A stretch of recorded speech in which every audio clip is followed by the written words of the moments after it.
So we didn't charter the helicopter, super nice and everything, and then we got some water, checked in, got our wristbands, and then we're going to be boarding. Science, and here's a couple right here. We got Jamie Foxx, right? We got, is that Gwyneth Paltrow? We got said. So I wear this every single day. So what would you like rate my outfit piece by piece? And you could be brutally honest. I love you. The t-shirt's okay. You're in great shape, so it hits right. And so and retains its shape? Correct. So look, I slipped this in your pocket and it doesn't move. Wow, wait. So honestly, she was awesome. She gave me her card.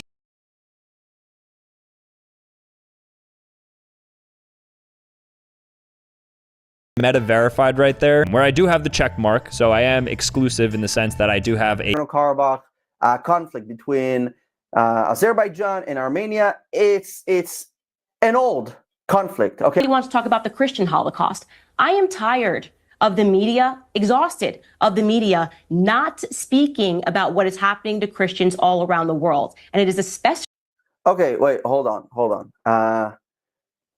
She keeps talking about not hearing about Christian being persecuted, and actually you're right, you're not hearing about it because you're too busy blaming Israel. So all of your focus is on trying to scapegoat the one and only Jewish state in the world, and actually you're doing that instead of condemning the ones who actually go after Christians. Let's just give you as an example. You have Egypt.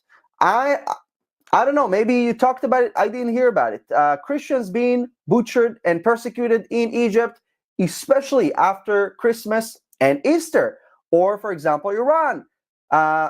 People that leave Islam, convert to Christianity, they live under the threat of basically risking their lives only by believing in Christianity. I don't know if you were talking about it. Or, for example, China, the whole underground church, risking their lives only because of their faith in Jesus. So, I mean, also, if you want to go further, there is also Iraq and Syria. The Islamic State wiped out entire Syrian and Iraqi villages, Christian villages. Now, meanwhile, Israel, your so-called villain in your scripts, has actually protected Christians from these jihadists. Between the years 2013 and 2017, Israel treated over 4,000 Syrians in its hospitals. Did you report about that? I don't know. I didn't see you reporting about that. Israel, an Israeli organization, sent teams who risked their lives to assist Yazidi Christians as well as Iraqi Christians who were victims of the Islamic State, risking their lives to do that. So meanwhile, by the way, Arab governments shut their doors in the faces of these Christians who needed help. I call out when Christians are being persecuted around the world, but Kenneth, Christians are being killed, but not by Israel. And if you were actually serious about defending them, you would stop slandering the one country in the Middle East where Christians are actually safe, free, and the community is actually growing. So this is just ridiculous. Let's move on to the next part. It's fun, right? It's fun. Wait, let's see what's that part is all about. All right, so it's getting pretty weird out there. I think we can all agree.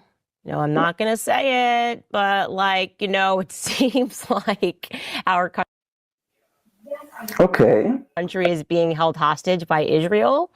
Okay, I'm going to get in so much trouble for that. I don't even care. It's something's cracking. It's catalyzing. The conversation is moving because we are seeing people that are having their entire livelihoods destroyed for critiquing a foreign nation. That is an absurdity. All right, so first of all, okay. You're done talking? This is yet again, scapegoating Israel.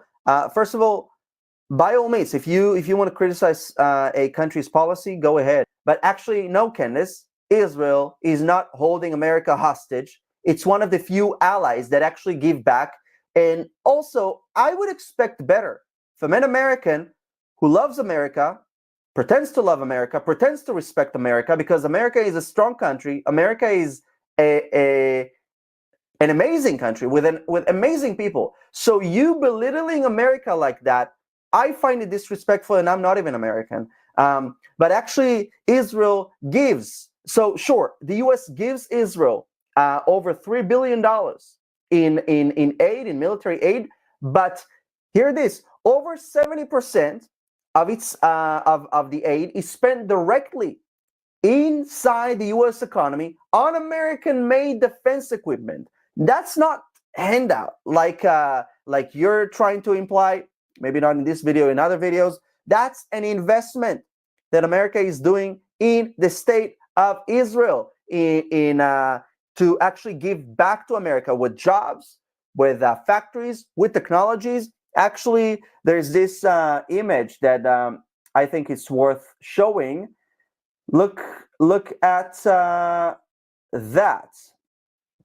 Okay, so I've posted it also on social media, but that's how much aid the U.S. gave Israel in the year 2022, and that's how much money Israel gave back to America. So yeah, compare that to money that the United States spent on countries that money wasted on regimes that actually hate America, like Pakistan, like the Palestinian Authority, who pay terrorists to murder civilians and teach children to hate Israelis and hate Americans. This is unheard of. Israel actually shares real-time intelligence with the United States on Iran, terrorism, cyber threats. Israel never sent American troops to die in its wars. We send our own troops.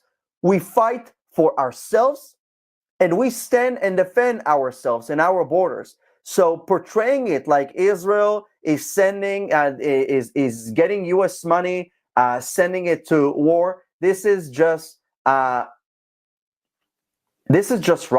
This is just wrong. Listen, Israel is not a burden. It's the only stable country in the Middle East, the only country that shares American values of freedom, faith, innovation, and strength. So you want to talk about who is really holding America hostage? Let's talk about the Iranian lobby, the Qatari-funded propaganda machines, or the whole Chinese TikTok that is pushed on young, the next generation of Americans. How about focusing your energy on things that actually pose a threat to the future of America? Because Israel is not a threat. Israel is a blessing. Guys, whew. By the way, thanks for reminding me. If you want to continue and supporting Israel and supporting America, supporting, I call it a Pray for Peace Watch. It has an amazing dove here. Amazing way to support Israel. I encourage you to visit theisraelstore.com. We need our friends today more than ever. I mean, who knows? Maybe Candace one day will also join the family. Let's move on. I was on the Zionist side. Let's not forget this. For years, I worked for Prager University. I worked for Daily Wire, and so I was much more sympathetic to, I would say, the Zionist cause throughout my entire career. But the difference is, and I think we spoke about this on my podcast, generationally, with the access of social media, being able to see these things every day versus the person who, as you described it, as you are still, because you're kind of a combo, who hears the thud of the newspaper and reads the newspaper and believes that, or, this kind of becomes or colors their worldview, is very different. Social media completely transformed my perspective. To think about a certain topic, right, Candace? Let's just hear that again, because I just think it's so amazing. This is crazy. What's happening in Israel and Palestine. Different. Social media completely transformed my perspective on what's happening in Israel and Palestine. Hold on. And I'm disgusted with myself for... Candace words, not mine. Candace words, not mine. She said she's disgusted with herself. I didn't say that, guys. Don't put words in my mouth. Judaism is a faith. Israel is a state, and it is not above critique, and that what Bibi Netanyahu has done to the Palestinians since October 7th is a Holocaust. It is a Holocaust that is being committed on Palestinian children and women. Did you just hear that? Okay. And I'm not going to quiet my perspective on that, to kowtow to whatever the prevailing narrative is at the New York Post. My goodness.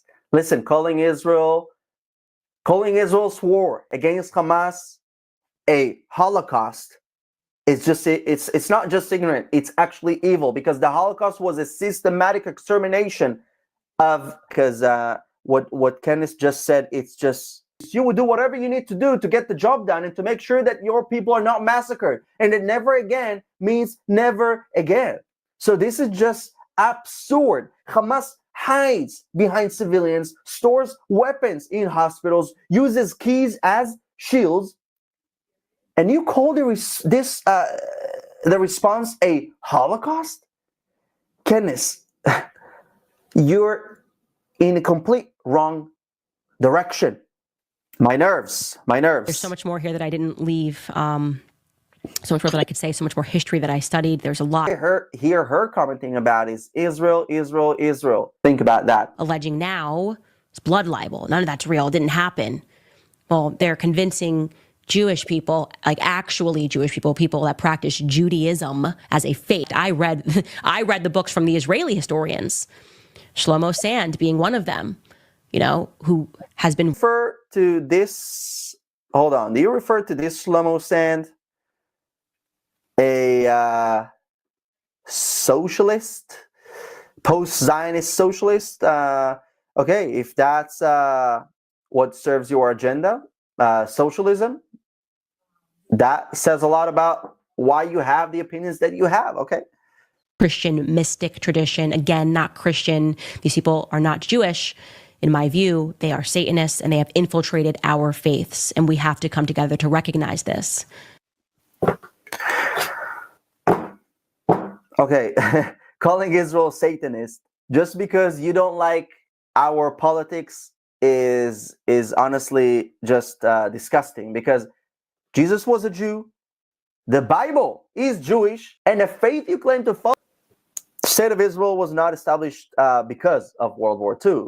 The state of Israel was established because of kings like King David that came to the land, established his kingdom, King Solomon that built the first temple. We came and reestablished Israel because this is our ancestral homeland, and this is our connection. So you trying to detach that from us, no matter how hard you try to erase the Jewish connection to the land of Israel, you cannot argue history. We belong in our ancestral homeland, whether you like. Also, it's reality. 1840.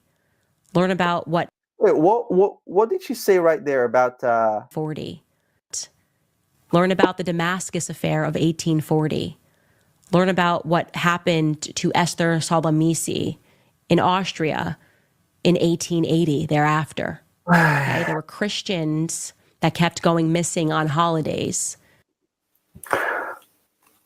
Listen, the referring to the Damascus affair in 1840 as evidence against the Jews, this is a blind libel, a fake accusation against Jews, proven false, and also condemned by, I wrote it down, Pope Gregory the 16th. Because, Candice, I have a question. Are you now, by saying that, are you siding with the 19th century mobs who burnt and persecuted the Jewish people over rumors? Really?